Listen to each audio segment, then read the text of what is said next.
ایک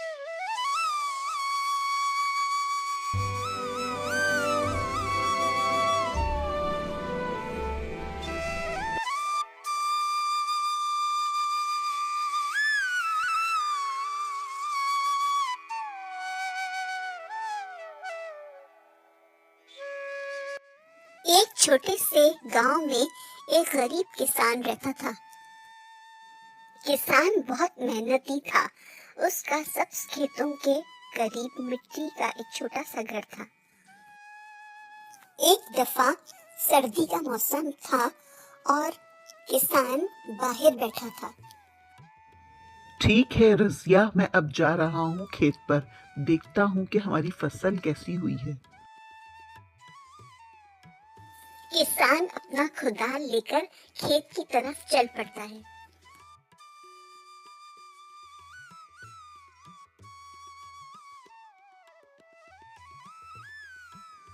وہ صبح سے شام تک اپنے کھیتوں میں بہت محنت کرتا تھا۔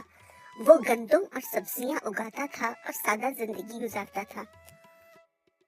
کسان ایک زمیندار کے کھیت پر مزدوری کا کام کرتا تھا۔ ایک سال جب بہت کم بارش ہوئی، بہت سے کسانوں نے امید چھوڑ دی، لیکن اس کسان نے ہمت نہ ہاری۔ وہ اور بھی زیادہ محنت کرنے لگا اور ہر روز دعا کرتا رہا۔ کچھ عرصے کے بعد سیاہ بادل نمودار ہو گئے اور زوردار بارش شروع ہو گئی، اور اس کے کھیت کی فصلیں دوبارہ ہری بھری ہو گئی اور صحت مند ہو گئی۔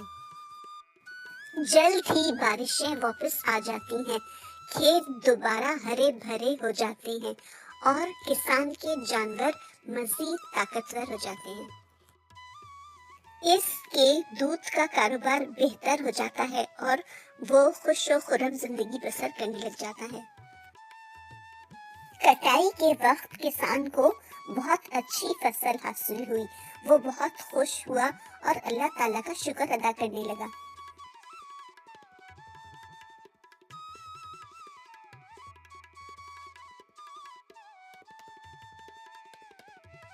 کسان کی بیوی ایک بہت زیادہ سلجھی ہوئی اور ذہین عورت ہوتی ہے۔ وہ روزانہ کھانا بناتی اور اپنی بچی کو سنبھالتی تھی۔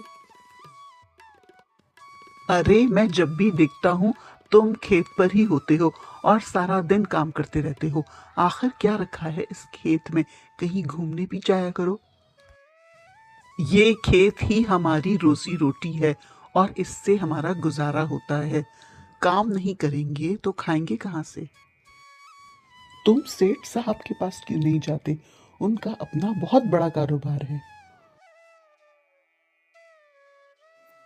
گھر میں پیسے نہیں ہیں، تم کوئی کام کیوں نہیں ڈھونڈ لیتے؟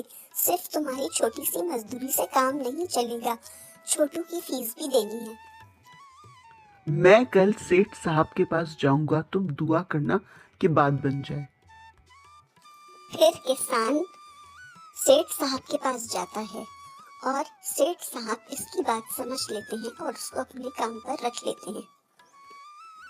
اس کے بعد کسان گول گپے کا ٹھیلا لگا لیتا ہے اور گول گپے بیچنے لگتا ہے۔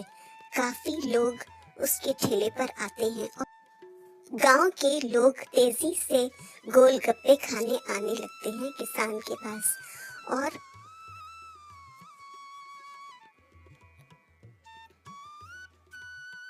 کسان اچھے خاصے پیسے کمانے لگتا ہے اور خوش و خرم زندگی بسر کرنے لگتا ہے۔